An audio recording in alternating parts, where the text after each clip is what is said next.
New Zealand. Can you believe that? We're going to react to a New Zealand video today. I never even thought about New Zealand. No disrespect, but I just never have until I started watching rugby and the All Blacks came about. And then when I did the video about the haka, I was like, oh my God, it's amazing over there. I had seen pictures of it because I have a friend, a really good friend who spent some time there, but that's really all that I knew.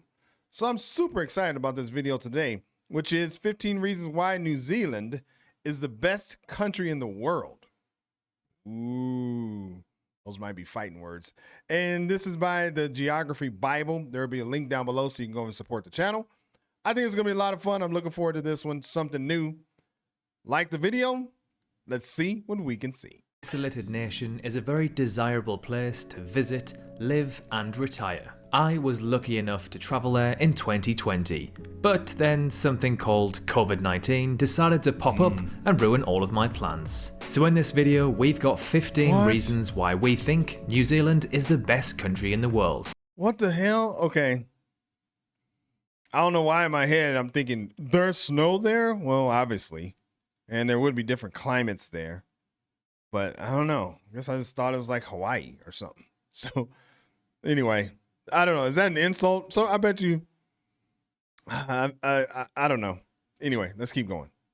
Because my name is Sam and you're watching the Geography Bible. Alright, so let's kick off this video with number 15. Its natural beauty. New Zealand is undoubtedly one of the most beautiful, picturesque countries in the world. From Mount Cook to Milford Sound to Hobbiton. Oh, wait, whoa. He's doing all these fast little things here. Hold on.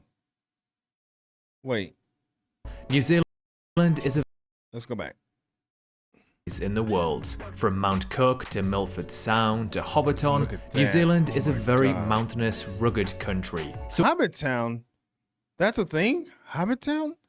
Look at this. Oh my God, this is just amazing pictures. Amazing places, images. It offers some of the most stunning, picturesque views you will see on Earth. With it being a relatively narrow island, you are also never too far away from the ocean. Number 14. Its climate. Okay. New Zealand has a largely temperate climate. While the far north has subtropical weather during summer, inland alpine areas of the South Island can be as cold as -10 degrees Celsius in winter. Most of the country lies close to the coast, which means mild temperatures, moderate rainfall, and abundant sunshine. Pretty much the perfect climate. Not too hot, but not too cold. Okay, so the climate sounds like it's great, but in the north, it gets cold as hell. -10, that's cold.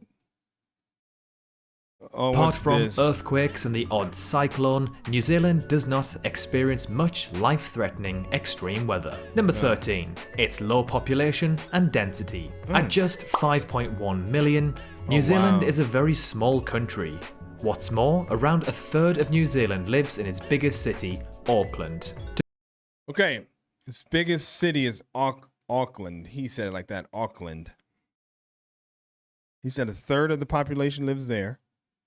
And I think that's where the All Blacks play, right? I think that's right.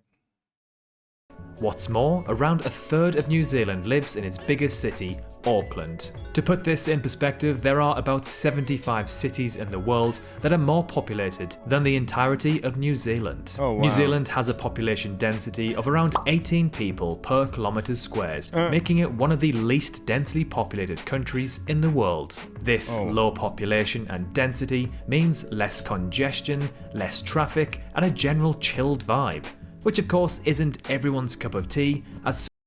Well, that's interesting. So it's a chilled vibe, which is good.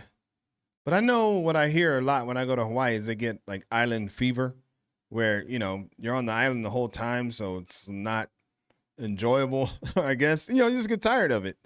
Because when people leave there, I'm like, why would you leave there? It's paradise.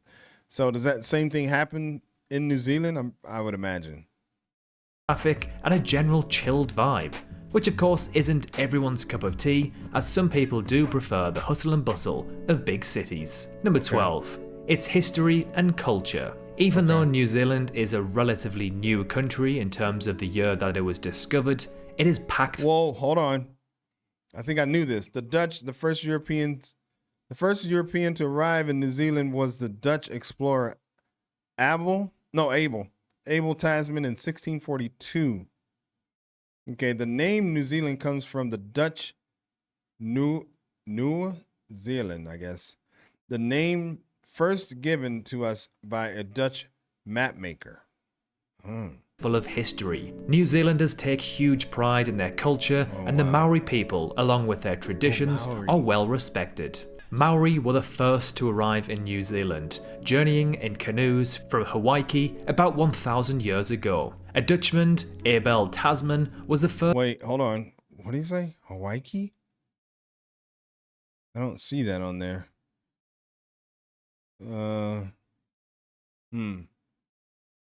Is he saying Hawaii? I think he's saying Hawaii. Oh crap. This is probably AI. But all right. Anyway, I'm still learning from it. I know people sometimes don't like AI videos, but because I was wondering what Hawaii was. What was he talking about? Hawaii about 1,000 years ago. A Dutchman, Abel Tasman, was the first European to sight the country, but it was the British who made New Zealand part of their empire. You'll find amazing Maori historic sites across New Zealand, as well as beautiful colonial era buildings dotted throughout the country. Number 11. Hobbiton and Lord of the Rings. Regardless if you are a Lord of the Rings fan or not, the Hobbit set and the surrounding rolling hills are absolutely stunning. Okay, I got a confession to make. I don't think I've seen Lord of the Rings. I know. I just don't watch it. I haven't seen it, okay? Everybody calm down. Nothing personal. I just haven't seen it. So, but he said this is a setting. Do people actually live here? Curious about that. That's interesting. Let's see. Maybe he'll tell us. Or not, the Hobbit set and the surrounding rolling hills are absolutely stunning. It was one of my childhood dreams to visit Hobbiton, and finally in 2020 I got to visit, and I wasn't disappointed. It was the most beautiful day, not a cloud in the sky and 20 degrees Celsius weather. The movie set is New Zealand's third largest tourist attraction, attracting approximately 17% of international visitors, and estimated to bring in around $78 million to the area annually. Take this with a pinch of salt, but I was told during my tour that the director of Lord of the Rings, Peter Jackson, receives 50% of all of the revenue, meaning he earns a cool $39 million or so every year. Number 10. Before he gets into number 10, that's a cool place. Like, I would love to visit there. That would be awesome. I've always loved those kind of, hiding in the homes in the mountains and earth homes and things like that. So I would definitely visit there. It's isolation. New Zealand's isolation from the rest of the world does have economic drawbacks. For example, when I was there, I noticed the price of some groceries is astronomical compared to what it is in the UK and Europe. Quite simply, if New Zealand does not grow a certain produce, it may have to import it from a place that is tens of thousands of kilometers away. Its isolation, however, does work in its favour politically. Apart from Australia, who is like its older big brother, New Zealand doesn't really have any neighbours. And any neighbours it does have, like Fiji, are not world superpowers. Compare this to the likes of India, who have the nuclear superpowers of Russia, China, and Pakistan on their doorstep. Number 9. It's beaches. Okay, before we get to the beaches, so it said Australia was his big brother. What is that relationship like? I'd have to watch something like on that. Because I feel like there seems to be a little some hard feelings or something. I don't know. I could be totally making this up. But I feel like that's what I understand. And then talking about the cost of groceries, I know even Hawaii, I mean, it's ridiculous over there. And it's because of the isolation is, everything they have to import costs a lot to get over there. So I definitely can understand that. All right. The beaches. I mean, the beaches have to be amazing. Come on. Let's see. When you think of New Zealand, you usually think of huge, picturesque mountain ranges and rolling green hills. But what most people don't realise is that New Zealand has some of the world's most pristine and beautiful beaches. New Zealand is actually home to 90 Mile Beach. However, the name is actually completely wrong. It's actually only 55 miles. Still, an incredible distance. With New Zealand being such a small country population-wise, you'll often find completely deserted beaches that you can have all to yourself. Number 8. Most livable cities. In 2021, 2 of the top 10 most livable cities on Earth were in New Zealand. Really? Wait a minute. 2 of the top 10 most livable cities on Earth, Auckland and Wellington. Well, I wonder how they come up with that. Most livable. What else is on there? Oh, dang, you got 4 from Australia, Japan, 2, and Switzerland. Okay. And the ones that are in Australia, Perth, okay. Melbourne and Brisbane. And Adelaide. Oh, I know one of the AFL teams plays there. Is it Collingwood, I think? Dang, I don't remember. Okay, let's keep going. Wellington, which came in 4th place, and Auckland, which ranked as the most livable city on Earth. What? To be a country of this size and feature 2 of your cities in the top 10 is an almighty achievement. Being a livable city pretty much means that it is a nice place to live. Low crime, clean environment, and job opportunities are usually the main factors to contribute to a livable city. It must be noted, however, that when the 2021 rankings were released, New Zealand at the time was one of the only countries to pretty much stomp out COVID-19, meaning its citizens lived a mostly lockdown-free life. Now, of course, since then, things have changed. Number 7. Wait, so he said job opportunities? Like, I mean, it didn't sound like he had a science behind his logic of, any like facts, proof of what was considered a livable city. But he said possibly a lot of job opportunities, which is interesting because I would think that on an island like that, a small island, you wouldn't have as many job opportunities. Is that right? Okay. Low corruption. There could be a few reasons for this. I wonder if a lot of it is just the culture. They have a culture of like caring for each other. So the government doesn't have a lot of corruption. Let's see. Low corruption. New Zealand is one of the least corrupt nations on Earth. In fact, it usually battles Denmark and other Nordic countries for the top rankings in the world. In 2021, New Zealand ranked as the equal least corrupt country in the world, alongside Finland and Denmark. As mentioned earlier, New Zealand doesn't really have any enemies, and because it isn't a nuclear power, has a relatively small economy and population, it rarely finds itself getting involved with foreign affairs. Number 6. A relatively small country that offers everything. Although New Zealand... Really? I would not have thought that. Lots to do. What is he gonna say? New Zealand is rather remote and small. It offers a wide variety of activities that its residents and tourists love. From gorgeous beaches and surfing to skiing, whale watching, mountain climbing, and wine tasting. As mentioned earlier, this country offers a range of different climates and landscapes, so you don't actually ever have to leave the country, as most things are already on your doorstep. Number 5. Whoa, okay. So then that whole island fever thing I was talking about, according to him, you never run out of stuff to do. Is that true? Because I don't know. It just seems like you can be like landlocked, but I don't know.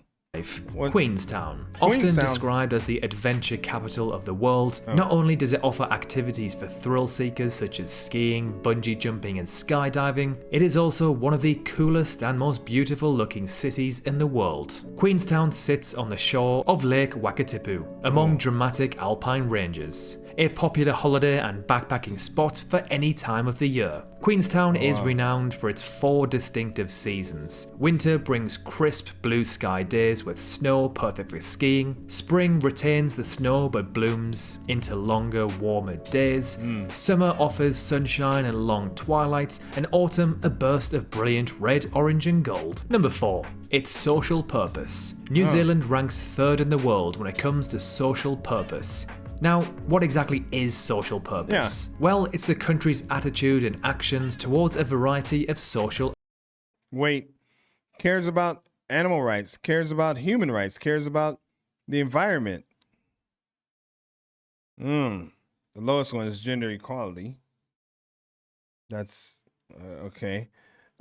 Committed to social justice. The highest one is cares about the environment. That's cool. That's the highest one. And the second highest is cares about animal rights. So it seems like animal rights and the environment. Committed to climate goals. That's like the environment. So, oh, wow. Okay.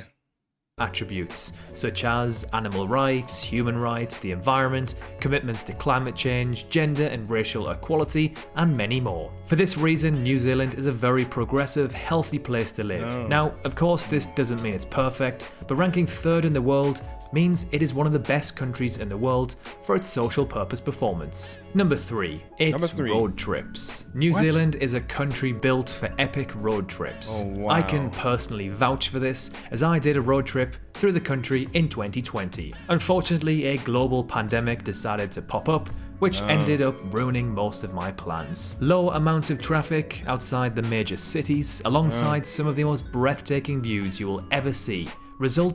I could totally see that. That would make a lot of sense. It's just like you and the road and the beautiful scenery. Not a lot of traffic. That sounds amazing. That would be great. In an absolutely stunning road trip adventure. Being an isolated country with low population means there is less light pollution too, so the night sky makes things even more epic. To drive from the North Island to the South Island, you must take a 3-hour ferry from the capital Wellington across to Picton, which is a little... Oh, whoa. Hold on. Okay. North Island and South Island. Cook Strait. Take a 3-hour ferry from the capital Wellington across to Picton, which is a little pricey, but admittedly it is extremely fun. You can sip on a glass of wine as you float past the incredible fjords. Number 2, its chilled, laid-back vibe. Its isolation, low levels of corruption and crime, low population and density, alongside a society that is friendly, open-minded and welcoming, means that New Zealand is an extremely safe, chilled place to live, work and study. If you're looking for a busy city or country with a booming economy and that hustle and bustle vibe, then New Zealand probably isn't your best bet. You might be better off living in a big city in Australia. And finally, number 1, the best country to survive a global collapse. Really? Well, is he saying that because of the pandemic? So that's interesting that he says that it's not a place where you can have the hustle and bustle of the city. So it sounds to me that you might run out of things to do. So you might have an island fever. I don't know if he's contradicting himself or if I don't even know what the hell I'm talking about.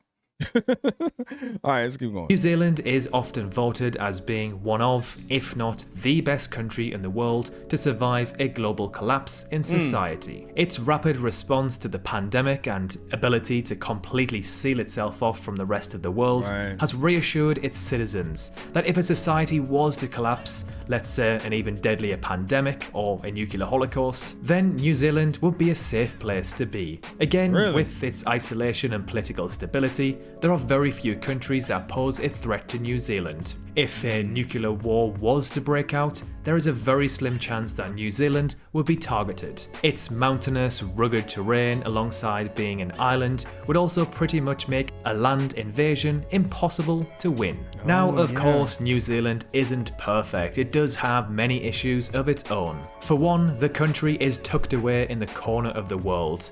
It's a country that does require some planning to visit, and flights aren't cheap there. Round trips from the US or Europe Europe are almost always over $1,000, and the journey I mean, that's not, well, these days, obviously, that's a good price there. And this was 4 years ago. So, I mean, I don't know. I guess it's all relative. I see what he's saying, but it seems somewhat affordable. takes over 23 hours. And even when Whoa. always over $1,000, and the journey takes over 23 hours. 23 hours? And even when you arrive, the country itself is far from being budget friendly. It is one of the most expensive countries in the world. Wait, what is he saying here? Consumer prices in New Zealand are 14% higher than the UK. Consumer prices, including rent in New Zealand, are 7% higher. Rent prices in New Zealand are 7% lower. Okay. But restaurant prices are higher. Groceries, 38% higher. And local purchasing power in New Zealand is 9% lower. Okay. And that's all in comparison to the UK. All right. To travel and live in. So what are your thoughts on New Zealand? Would you live there? Let us know in the comments. All right. Well, I mean, probably. I live there. I lived there for a short time, maybe forever. I don't know. I live in Australia. I live in the UK. Obviously, I live in Spain now, but yeah, I could live there. I don't know if I would stay there forever because I like to do stuff. So, and then when I get up in age, no, let me stop. I'm young. Okay. All right. That was good. Okay. I learned a lot about New Zealand, stuff I really didn't even know. And it looks like a beautiful, amazing place. And he didn't show as much of the forest or like jungle or something that I've seen on like the Haka video that I did. It doesn't look like he showed a lot of that. So that would be cool to kind of see some of that as well. So hopefully you like that reaction there. If you did and you want to see more just like it, then subscribe to the channel, man. It's easy and it's free. My name is Greg. I'll catch you on the next video. Peace.